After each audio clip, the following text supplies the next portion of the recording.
Welcome to Cultivating Wellness from Yosan University. I am Sean Trace, and I have an awesome guest with me today. Now, would you like to tell people who you are and what you do? Sure, sure. My name is Robert Hoffman. I'm the Dean of the Doctoral Program at Yosan University. I'm also an alumni of their master's program, and I currently teach in both the master's and doctoral programs. That's awesome. No, no, no, no, no. Let's slow it down here. Before I ask you how you got into acupuncture, what in the hell is acupuncture in Chinese medicine? Like, what is this?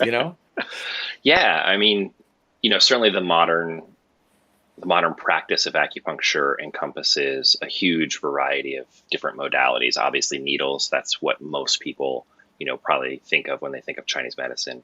And that is acupuncture, of course. But then there's also cupping. If you've ever watched the Olympics or any other Yeah, Michael professional Phelps had sports all those thing, suction. of course, you have the cups. And I think in Hollywood, we see a lot of Instagram photos of Cameron Diaz and various people with cupping marks. So people are becoming more familiar with that. There's also something called gua sha, which is where we take, well, in Chinese medicine, we often use a piece of jade, but you can use any kind of implement to actually scrape the skin and create like a light bruising over a certain area. Um, Chiropractors now do it and they've rebranded it. They call it the Graston technique, but it's actually called gua sha.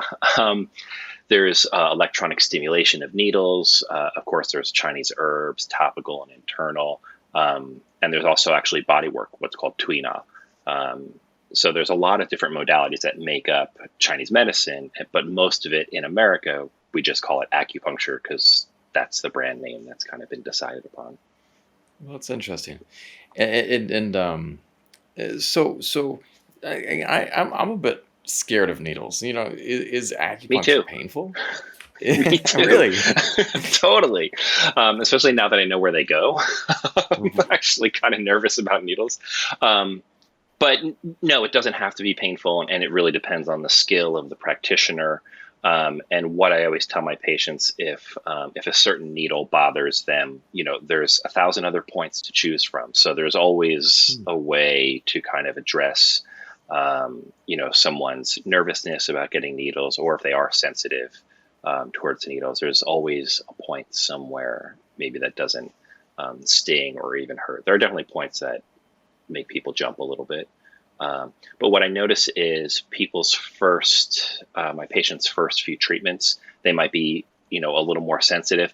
Usually by the third treatment, I'm hammering them with needles and they're talking away like nothing's even happening. So a lot of that fear, once they realize, you know, that it doesn't hurt, that they don't have to be afraid, that, every once in a while there's a twinge, they kind of relax into it. It's usually a second, third, fourth treatment somewhere in there. That's awesome. No. What does acupuncture do? I mean, how does it work?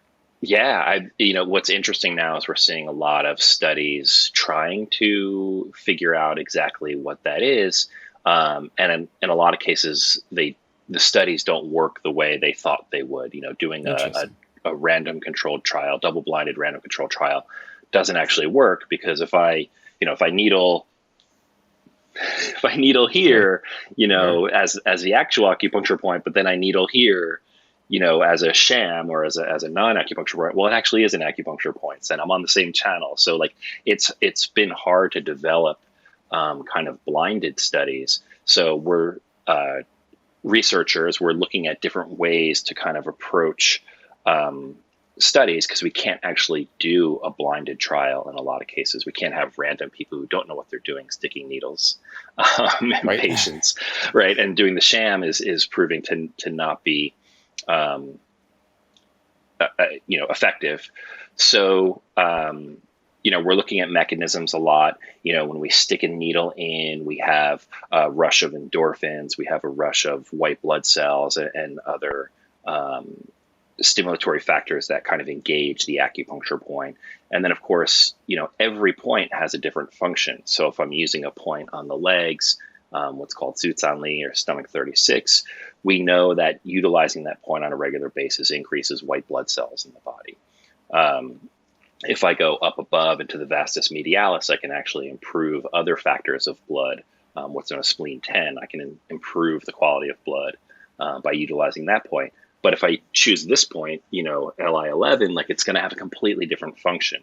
So as researchers, we need to get used to the idea that there's no single use, there's no single result from using any of the 1,000 acupuncture points. They all are going to have very specific functions depending on where they are. They may stimulate, using Li4 Hugu may stimulate, something in the cerebral spine, right? And that's why we might use that, say, for neck pain or even for headaches or something like that. So it kind of depends on the point. And then there's a rush of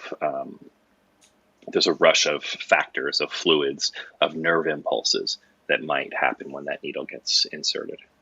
Now, what type of conditions can acupuncture treat and in Chinese medicine? I mean, is it going to be mainly pain, or is there other stuff beyond pain that it can help? Yeah, in the Chinese canon, of course, it's virtually every health condition. Hmm.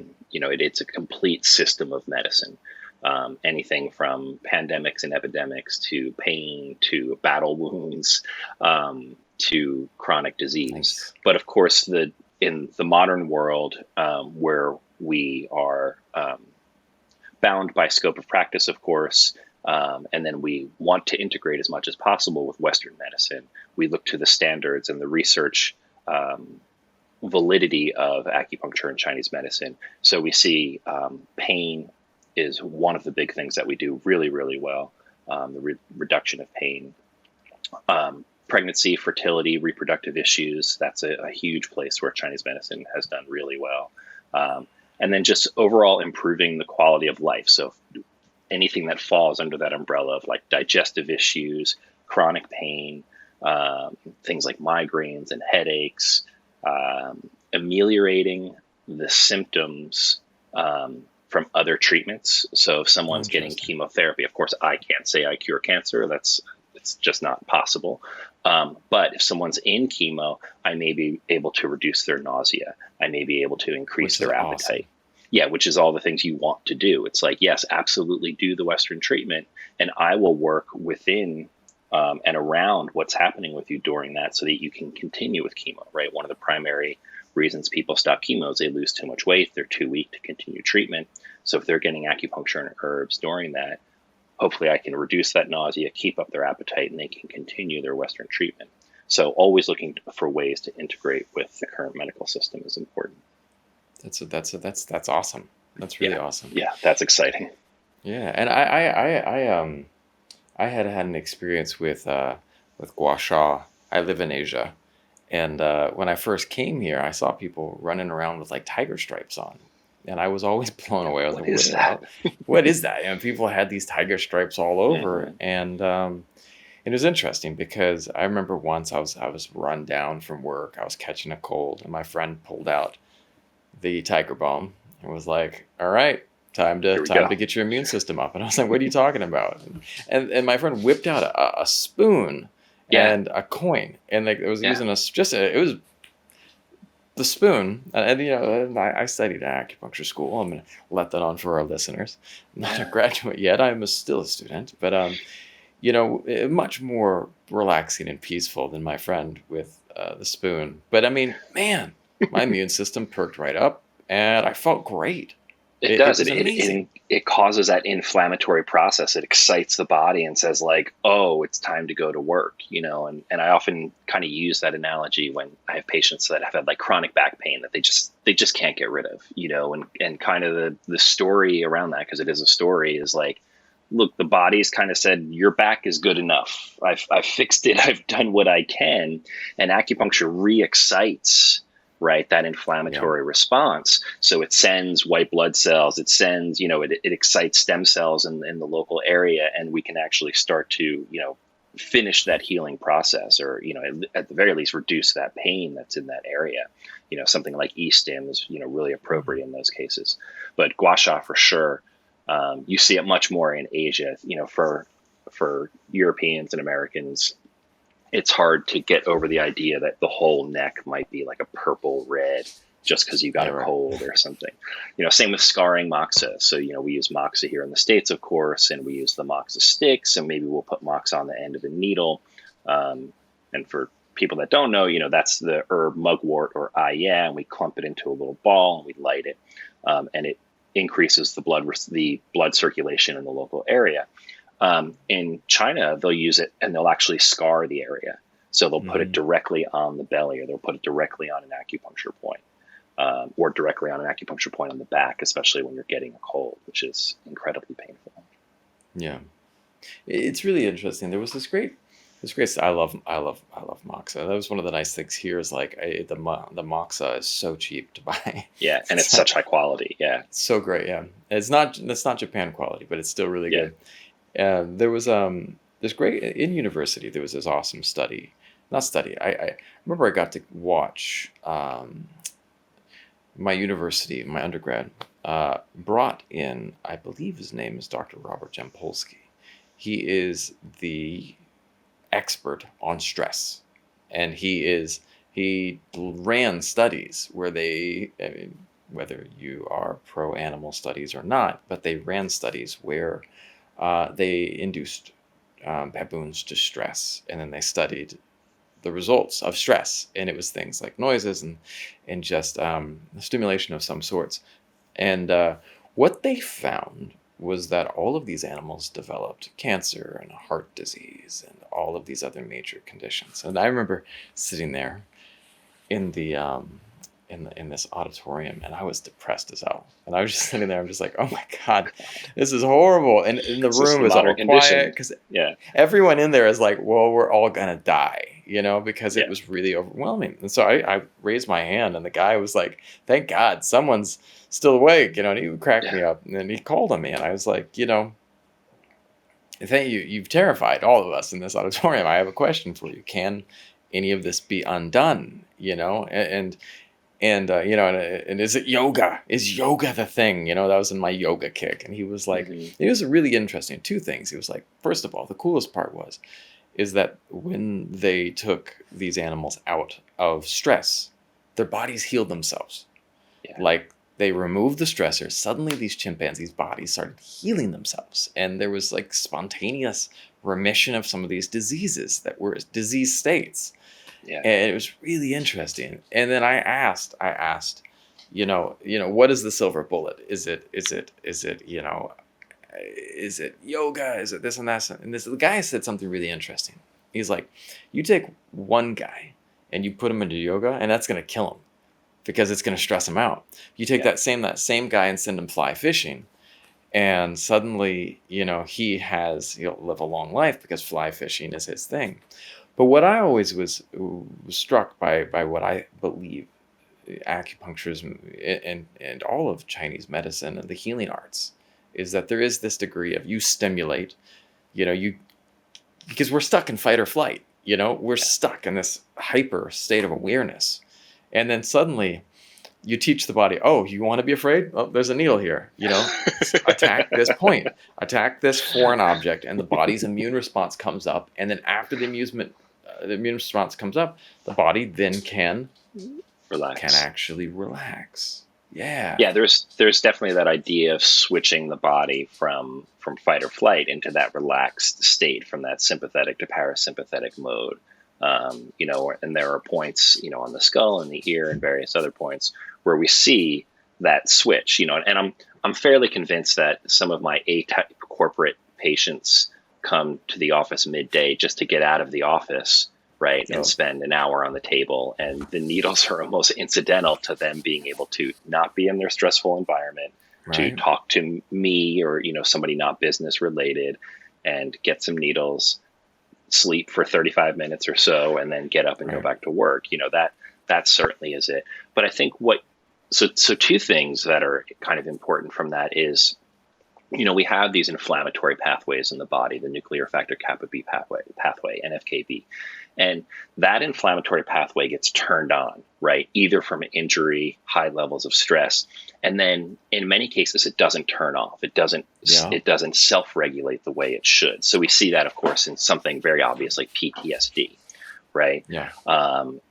Those difficult to diagnose autoimmune disorders, fibromyalgia, which of course doesn't have a diagnosis. It's just kind of like, you have pain, I can't get rid of it, you have fibromyalgia, right?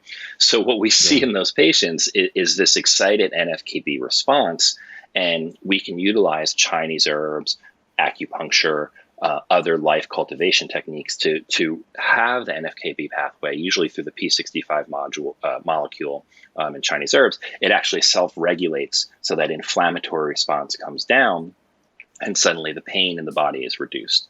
And when it comes to stress, it's interesting. Again, science is beginning to prove out what Chinese medicine has always thought, like the emotions and over emoting, or the unregulated emotion, is a source of disease within Chinese medicine, and always has been since the Huangdi Neijing. So science is now showing, like, a good example is breast cancer. Like, many women, the majority of women who are diagnosed with breast cancer had some level of depression or trauma in their lives. So we see that depression is a direct cause, one of the direct causes towards breast cancer. And when you look at the symptomology of what would be breast cancer in Chinese medicine, there's a level of what we call chest depression, xiongmen, in the chest, right? There's an accumulation of tissue, or accumulation of, in Chinese medicine, it's phlegm in the breast. So those equal lumps. All of those symptomologies are present not just in the Chinese definition of breast cancer, but also in other chest disorders or patterns of accumulation in the chest. And it's really fascinating to see when the science backs that stuff up. Well, one of the things that always fascinated me in graduate school was looking at the direct causal relationship between an imbalance of emotions and disease states, and that's something that, granted, Western medicine touches on, but it really isn't a if you go in and say, I've been feeling angry and suddenly now I'm expressing liver issues. Western medicine, I'm like, what are you talking about, man? It's not But that's a thing in Chinese medicine, showing grief, sadness as, chest, lungs, worry being the spleen, stomach, digestive issues, fear, kidneys, there's this causality there and relationship. Now, tell me, what is your perspective on that? I mean, time and again, like it bears out. So that each of the organs in Chinese medicine, and again, those are not always the anatomical representation of that organ itself. It's it's a picture of a system, basically. Each of those is related to an emotion, of course, and time and again, like you're working with your patients, and something bears out that, like, shouldn't. Like, a great example, I had a patient come in and she had wrist pain. And she was a teacher, and she was telling me about Zooming, and, she's online all the time. And I'm like, well, how much were you using your computer before Zoom? And she's like, oh, probably just as much, but maybe I'm on it, more focused, more times a day. I'm like, okay. And I'm like, when did it start? And she says 6 months ago. And I said, well, was there any other event? Was there an injury? Were you gardening, driving, something? And she's like, no, everything, nothing that would have injured the wrist. And I'm like, okay. And I noticed the whole time that we're talking, she has a little, like a cough. And it's very slight. And I'm kind of like, she's not here for a cough. So, I'll get into it. But really, we're concerned with pain right now. We're concerned with the wrist. And I'm asking, of course, about diet and sleep and all the other things that go along with the Chinese medicine intake. And then she lays down on the table, and I'm rechecking her pulses while she's laying there, and I'm palpating the wrist to see where the pain is. And she starts with the little cough again. I said, I notice you have this little cough that's kind of been creeping up through the intake. How long have you had that? She says, about 6 months. And I'm like, all right. So in Chinese medicine, there's no way that two things happened 6 months ago and there wasn't an event. And I'm like, so tell me about 6 months ago. Was there any kind of event that, it seems like these two really odd symptoms, right, both came up at the same time? And she says, well, 6 months ago, I suffered a family loss. There was a death in the family. Both of these symptoms, you're right, I guess they came up about 6 months ago. And I was kind of like, well, what's interesting from a Chinese medicine perspective is the lungs, are there. The emotion that is attached to the lungs is grief. And the exact place where your wrist pain is the lung channel. Yeah. Like from a Chinese medicine, so from a Western perspective, obviously that's just junk, right? There's just no way that grief causes a low grade cough and pain in the wrist. But from a Chinese medicine perspective, that emotion, that cough, that pain in the channel have some relationship. So we treat locally for the what's called the obstruction, the qi and blood stasis in the wrist. We utilize other points to strengthen the lung, to help reduce the phlegm that might be accumulated in the lung, to block the obstruction and send the lung energy down so that the cough doesn't come up. Um, and after that, we talked about lifestyle stuff. We talked about meditation. The person had a great garden in the back of their house that they would meditate in. So we talked more about that and getting outside and being out in nature, not grieving, by yourself in a house. We talked about all that kind of lifestyle stuff. And, I saw her for 2 or 3 treatments and everything resolved after that. That's So awesome. yeah, no, that's one of those moments where you're just like, wow, this thing is incredible. From a from a perspective of from the perspective of I was dealing. I had some after I left. I stepped away. I'm on sabbatical for my graduate degree, and I'm working on returning. That's one of the things that I really want to do is return and finish my degree. But one of the interesting things is that I dealt with my own health challenges. I had a mystery condition. Western medicine couldn't place it. It was weird. It was after a couple years ago, I had swine flu. I mean, that'd be 15 years ago. I had swine flu and it swept through LA. Mm-hmm. And it, left me, and it went in and kind of affected my chest. And I kind of got this pericarditis after, epicarditis, and it was not fun. Mm-hmm. Doctors were like, well, just rest up. And I rested, I got better. But what happened is that for the longest time, I would describe symptoms that made no sense to anyone. And I said, well, I felt the chills here, and the chills always start here, and then they all of a sudden work in, and this is the area the chills felt. And I couldn't figure out, no one could help me for ages until one person, one acupuncturist said after I left school, said, Sean, look up the Shanhang Lun. Look up at the way that the disease enters the body. And all of a sudden I realized, like, what had been described thousands of years before by this physician in rural China was exactly what I was dealing with. And then I started going, all right, well, I started pouring into this and how I Mm-hmm. could use techniques. And I was like, well, this sounds like a hidden cold pathogen, this thing that's been hidden there. And I said that to my Western doc. He's like, a hidden cold pathogen. The hell are you smoking? Yeah, But what is that? what is that? But I started using moxa, and I started trying to warm the positive chi and the good energy to Yeah, drive out. And I started improving. And yeah, I absolutely. still had issues for a while, but it was the only thing that started helping me improve. And that was huge. Yeah. 1,000-year-old medicine, still applicable. Yeah, and that's really something that's hard for researchers and Western people who are oriented towards Western medicine to understand. Like, sure, there aren't random controlled trials for all of this stuff, but we do have 2,000 years of case history. We literally have a doctor, in 200 AD saying, "Look, I think this is the way disease moves through the body." And then 200 years later, another doctor says, "Well, I looked at his thing and he was mostly right, but I think there's this other piece." And then Mhm. 50 years and 100 years, and you literally have this commentary over a 2,000-year period of people examining. And of course, in that time, they're beginning to do dissection. They're beginning to understand bacteria. You move from Shang Han Lun um, in the later Yeah. Han Dynasty to Wen Yeah. Bing in the early Qing Dynasty.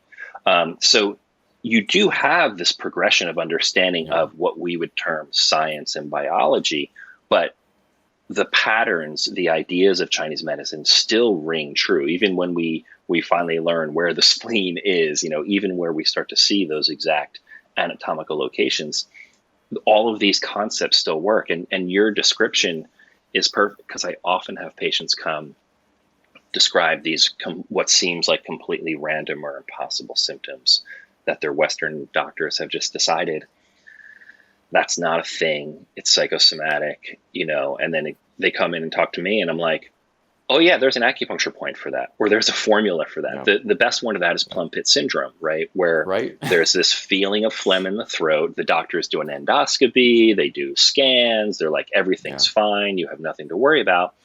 And the person's like, yeah, but I'm coughing every 2 minutes and it feels like something's stuck in my throat. And they come to me and I'm like, yeah, here's a formula called Ban Sha Ho Po Tong. And, should be 2 weeks. And they come back in 2 weeks and they're like, yeah, it's gone. That thing I dealt with for 4 years and no doctor Yeah. could diagnose is disappeared. So this stuff is not anecdotal anymore, because again, we have just this incredible amount of case study to fall back on. I liken it to the Talmud. For people that studied Judaism, it's this conversation amongst rabbis, over centuries that say, well, we don't really, in this society that we're living in, the diaspora has moved, and we can't follow this practice the way we would if we were living, in a different country. So the rabbis discuss, well, what if you do it this way, and then you can do it that way? So the living tradition grows and moves on because you have this discussion over centuries. And that's exactly what Chinese medicine is. It's only now that science catches up and we start to see these things, again, emotions in breast cancer, the discovery of a new organ in the body, or the way the fascia works. Right. You start to see science catch up to all of these things. Another really interesting thing that's come up is they're finding that the grandchildren and grandchildren of families in trauma, right, have higher levels of depression and anxiety, and it goes all the way through the lineage to the grandchildren. And in Chinese medicine, we're like, well, yeah, it's called Jing, right? it's passed down through each lineage. Like, of course, they're going to have emotional distress in some way, shape, or form, even if they're removed from the parent or grandparent that had that initial trauma. So Right. it's just fascinating when the two when they link up, when they find cohesiveness. Well, and I think that there's like one of the cool things is there is this zeitgeist that's essentially happening. The people that used to be terrified of things, all things different. Like, oh, that's magical stuff. We don't go near that. But Mm-hmm. my mom was like, I do tapping now, and I was like, tapping, and she's like, and I was like, oh, that's qigong. I was like, Yeah, totally. she has her tapping routine that she does, and I was like, well, that makes sense because you're tapping along the meridians, and she was like, I don't understand it, but it helps me feel better, and I was like, Yeah, that's good enough. that's all I need to hear. Yeah, I mean, certainly the rebranding, like, we're as humans, we're afraid of new languages, we're afraid of new culture, right? There's always a response to something. Everything from China is poisoned and polluted and all of that kind of stuff, or all of Asia. But a patient will happily walk into Whole Foods, or Erewhon in LA and get a mushroom supplement from, Steve in the herb department there, because it's, it says like mushroom as opposed to like Lingzhi or something. So Right. there's a comfort in familiarity, right? Yeah. So that's our job as Chinese medicine practitioners, is to translate this practice into a language that our patients understand. One of our faculty at Yosan, Dr. Hendricks, who's just an incredible person. He's an MD, an OBGYN, who in his retirement has gone to Chinese medicine school to understand That's awesome. why his patients were helped for so long. He would send patients over to the Tao of Wellness, the doctors Dao and Mao, who were having trouble getting pregnant, and they would come back to him and, were seemingly able to get pregnant and have easier births. So he said, I have to figure out why this is working. So he's come back to Yosan, and he always, we talk a lot, and he says, Chinese medicine practitioners are going to have to be the translators of this medicine. Western MDs, they're not going to learn your language. So you need to understand Chinese medicine enough to be able to translate that into the Western, into English language, into a language that doctors will understand, but also, of course, your patients. So I have to be really comfortable with my patient. If someone is an MD coming to see me for shoulder pain or something, I have to be really comfortable with the mechanisms of acupuncture as they show up in research. Because anything I say, he's going to go back to his office and Google, like, oh, what's up with the endorphin response? Da, da, da, da. Right. And at the same time, like if I have a yoga instructor come in, I'm not going to talk about chi and all that kind of stuff. I'm going to talk about prana, right? I'm going to talk about Right. flow. I'm going to Yeah. talk about breath. So we have to be really comfortable switching that vocabulary depending on who our patient population is. So what is chi? Haha, my favorite topic. So it's, without getting too much into the sinology, the language of it, you know, Chinese characters are often pointers to a topic, pointers to Okay. an idea.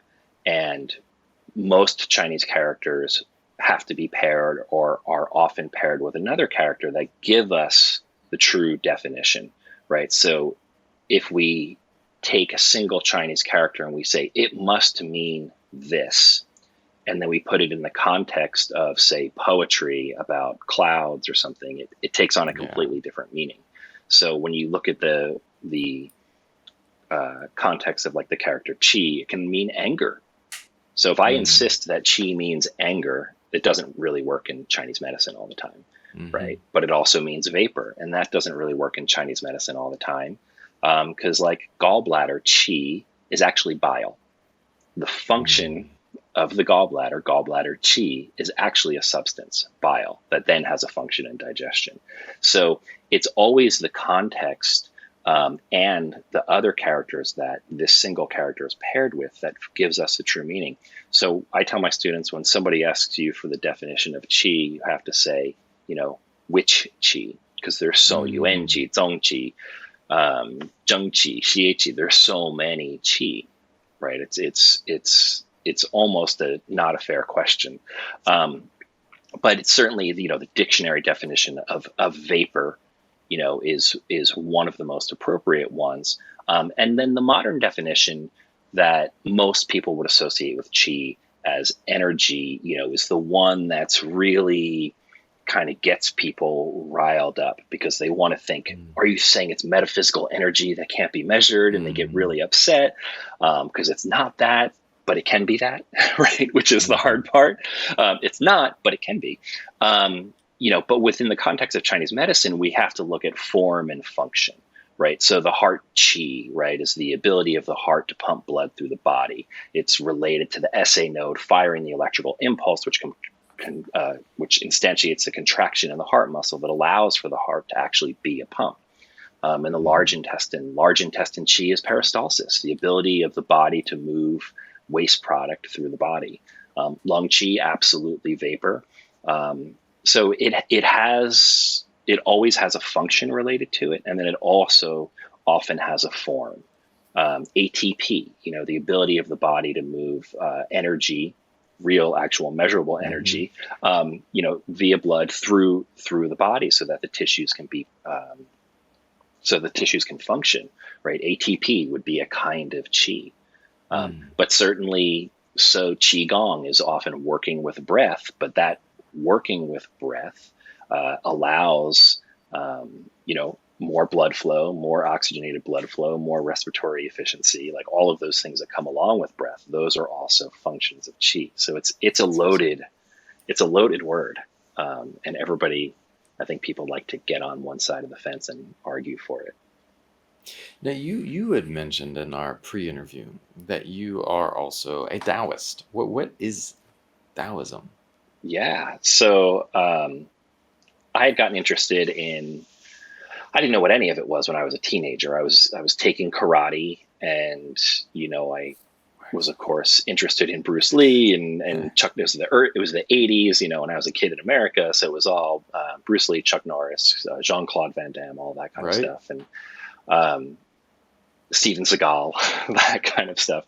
So I was doing karate, and I kind of knew there, just through conversation with my peers and watching these movies, that there was like a spiritual side of it, and you'd see pictures of Buddhas in movies and things like that. And I was like, oh, that's interesting. So I started meditating kind of spontaneously. I would do karate at night in my bedroom, and then I would sit down and meditate and light incense because that was like the cool thing to do in the early 80s. Um, Right. and I began to read, the Tao of Jeet Kune Do from Bruce Lee, and then that kind of led to the Tao Te Ching. But I still didn't really understand what all of this was growing up in a Judeo-Christian, family. Um, Took a little break, worked in the music industry, which you and I have talked about, and got like insanely stressed and had a really poor lifestyle. And, Yep. got back into martial arts in my late 20s and was also very much looking for kind of understanding of self and how to deal with stress, and those kinds of things. And kind of latched on to Taoism and Buddhism first very early, just like the standard Buddhist teachers in America. And Taoism was hard to pin down. Like, what is this thing? The only thing in Taoism in the bookshelves at that time in the late 90s were multiple translations of the Tao Te Ching, which were often terrible, Yeah. and maybe a little bit of the Zhuangzi, right, from Burton Watson, which is a good translation. So it took a number of years to figure out what Taoism was, and I was leaning heavily on Buddhism in my practice to meditate, and to read and study. So in 2006, I went to China with my Qigong teacher, Michael Wynn, who's part of the Montauk Chia lineage.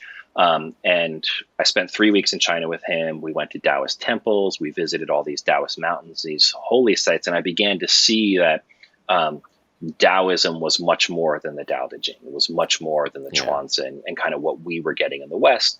So I began to investigate what that looked like, because through my martial arts practice, through my teachers, it had a greater resonance for me. And that's what led me to Yosan. When I decided to change careers, all of my martial arts teachers were Chinese medicine practitioners. One of them was a bone setter from Hong Kong. Another was an herbalist. One pretty much just does Tuina, acupuncture. So I knew where my trajectory was in Chinese medicine. And I was looking at different Chinese medicine schools, and Yosan was the only one that had a Qi cultivation pathway. So you have to take Qigong, Tai Chi classes, meditation classes throughout your entire master's program.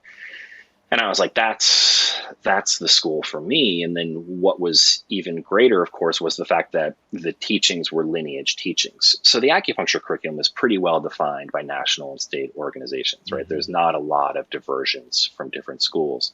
But Yosan was the only school that had this kind of parallel pathway where you have to work on transformation. You have to work on yourself. So I chose that school. I chose Yosan based on that lineage, of life cultivation, of Tai Chi and Qigong. And in that school in Yosan, you take a few more classes in Taoism. So that really got me like, oh, there's a thing here. There's invocation, there's mantra, there's meditation, there's a spiritual tradition that is a part of Taoism that's much greater and more in depth than practice-wise than these texts that we've been reading, the Tao Te Ching and the Chuanzi. And that got me going back to China. I was going to China 3 times a year, visiting temples, meditating in caves that were carved by Taoists 800 years ago, wandering through mountains, staying with hermits, trying to grasp as much of this as I could. And then a few years ago, I was actually pretty frustrated. It was hard to, my Chinese language is minimal. It was hard to find good teachers. It was easy to find teachers in America that are what one of my friends calls Tao-ish. They've kind of taken, a lot of practices and put it together and called it Taoism. But having been to China and seeing what happens in the temples, I knew there is a pathway to this. There is a way to learn this that is true to the lineage. So a few years ago, I met my teachers, Josh Painter, Jack Schaefer, and Ross Rosen. And they're ordained. They're Americans who speak Chinese. They're Chinese medicine practitioners as well, though that's not a requirement. They are ordained through 2 different lineages in China. One is Zhang Mingqin at Qingqingshan in Sichuan, And I started to study with them because they have a connection to the actual Taoist lineages in China. They read scripture, they understand scripture, and there's a constant contact and communication back and forth with their teachers in China, and here. So I began to take part in this lineage. And Taoism, of course, can be different things to many people. It can just be practicing Qigong and Tai Chi, although that's not necessarily Taoist. Um, Hmm. it can just be studying scripture on your own. Um, but it is a religion. It is a religious practice in China and around the world, and that involves altar practice. So I have a morning and evening practice where I chant scripture. There's ritual practice such as lighting incense. There's a whole setup for the altar. It's very specific as to how it's laid out. There's bell and woodblock patterns. There are specific days that we don't do certain things. When we're initiated into certain practices, there's fasting. I just did a practice earlier this year where for 49 days there was no meat, no alcohol, and no sexual relationships with my wife for 49 days, and waking up at between 3 and 5 in the morning to chant a specific scripture. Wow. So yeah, so there is an entire there's an entire tradition and practice, and through my teachers and their education, I was able to dive deeper into that practice.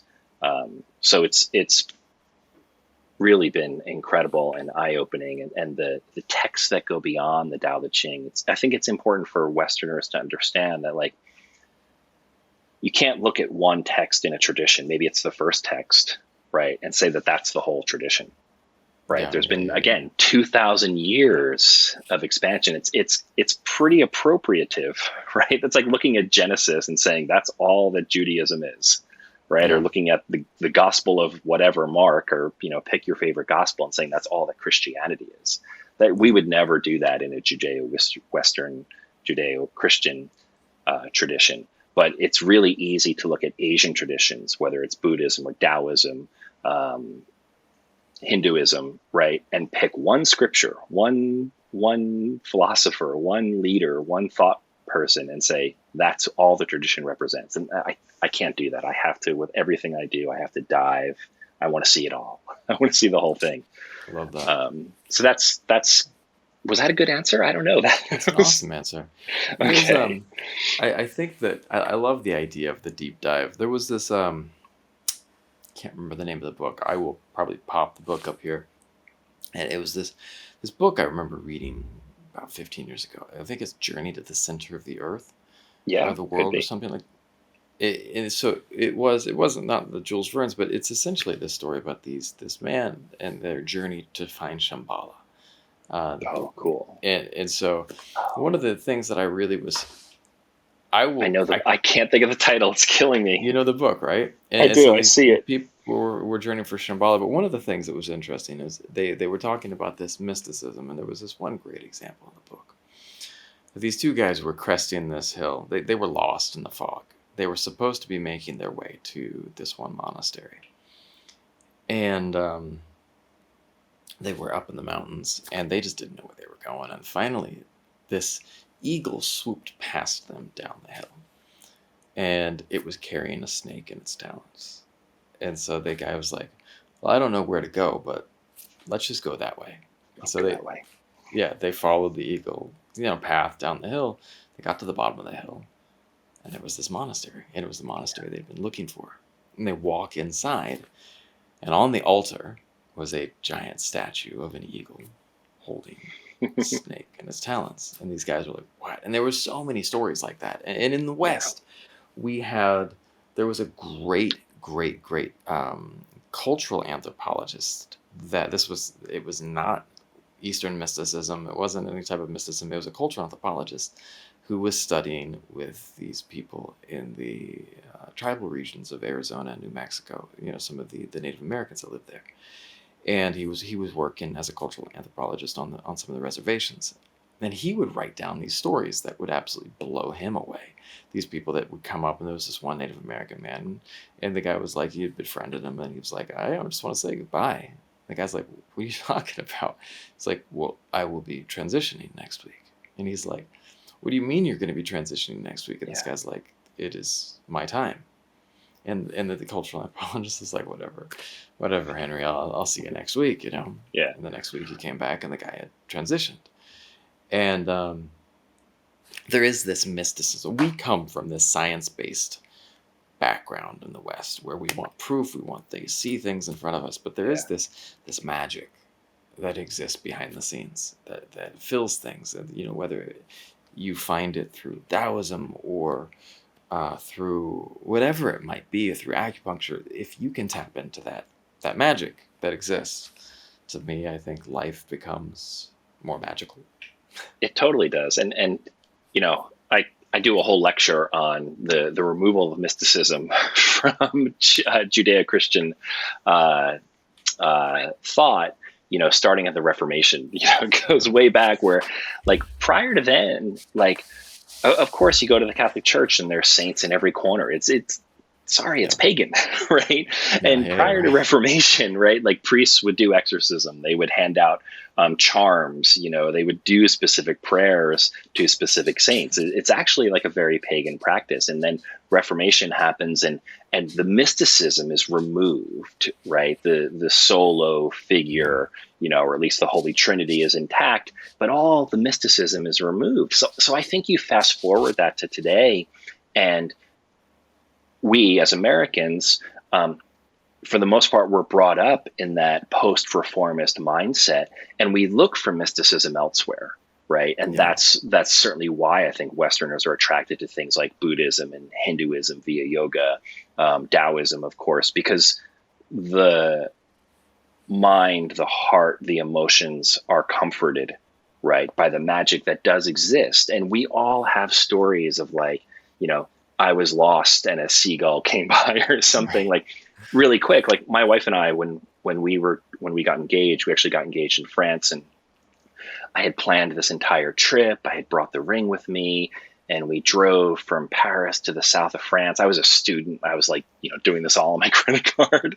Hmm. But I had researched and planned, like, all of the romantic places that we could stop, where if the time was right, I would ask her to marry me. So we get to Paris and we immediately start arguing. It's like, yeah, I mean, like, awful. She slept, like, all the way down to the south of France because she didn't want to talk to me. Like, we get to the Airbnb and we're still arguing. So, like, after like 3 days, I'm like, I don't think this is going to happen. And she actually said, you know, should we go home? I was like, it's not going to happen. It's that bad. So we go to, and the French name has already left my brain. We go to the mountain where Mary Magdalene is said to have been in retreat in France. So after Jesus is crucified, she's whisked away to safety to France and goes into retreat.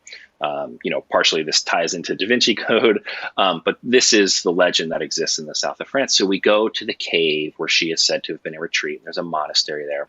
And my wife sits on the far side and I sit on one side, and we're both, unbeknownst to us, meditating, right? I'm like, Jesus, Mary, whatever energy is in this cave, like, I need a sign. I need to know if this is the person I'm supposed to be with, or we should just have a good vacation and then get home and we can move on with our lives. And she's on the other side of the cave, that I find out later, saying the exact same thing. Like, I don't know if this is the one, who's this guy. So we leave the cave. At this point, we're both in that we've left the fight mode, right? Yeah. We're both calm.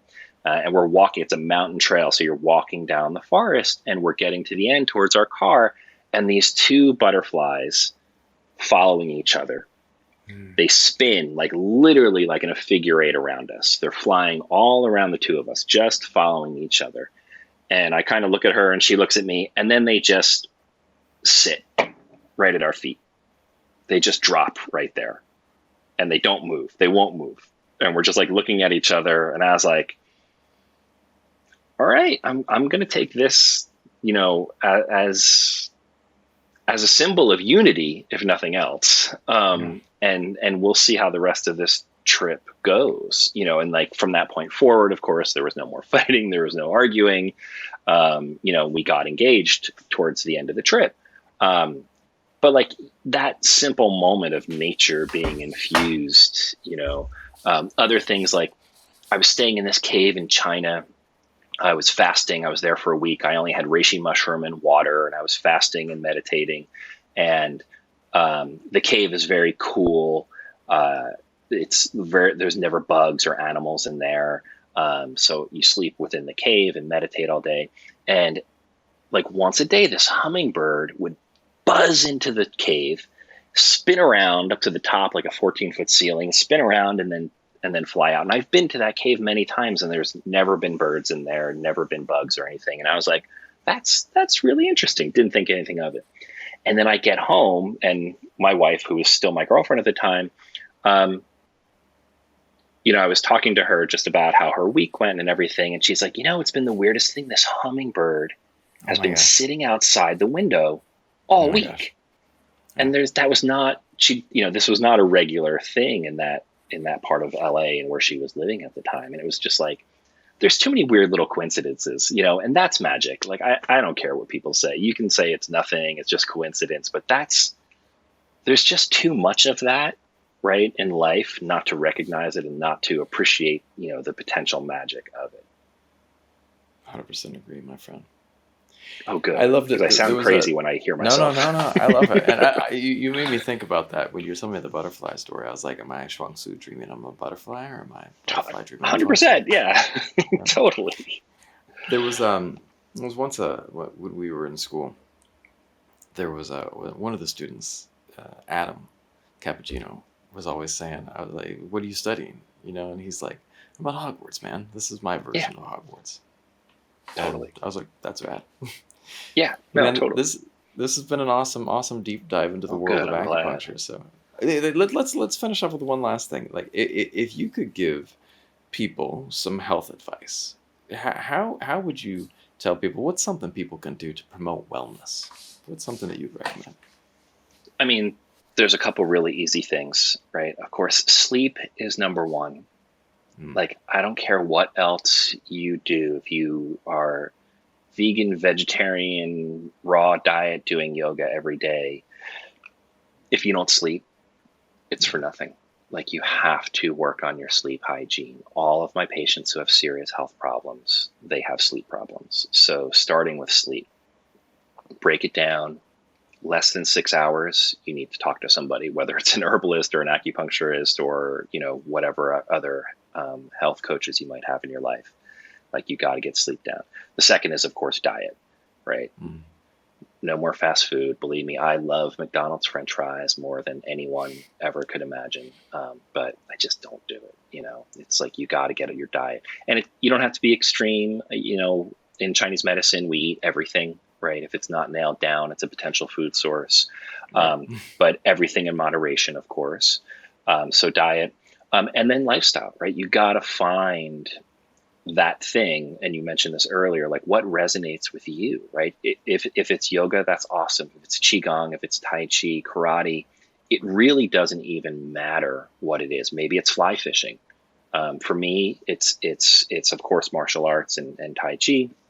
um, but I also paddle. I have this 14-foot prone paddleboard that I paddle straight out towards Catalina on, and I get a half a mile out and I just sit in the open ocean by myself and just kind of breathe and look at the coast and then paddle back. Um, find that thing that reduces all that stress, that allows you to sleep better, that makes you hungry for good food. And if you can find that life cultivation practice, um, I find that the other things will actually fall into place. Like, you don't want to go to yoga and then stop at McDonald's on the way home. It just doesn't happen, right? It's just like your body's like, no, I'm not doing that. I just did yoga, or I just paddled, I just surfed. And then of course, through that life cultivation, through a good diet, like sleep usually falls right into place. Yeah. So that to me is like the Trinity. And that's when I talk to all my patients, is like, I'm happy to see you twice a week. If you want to come for needles and herbs, that's awesome. But if we can get sleep, diet, and a life practice in alignment, then you don't really need to be here. So that's always my health advice.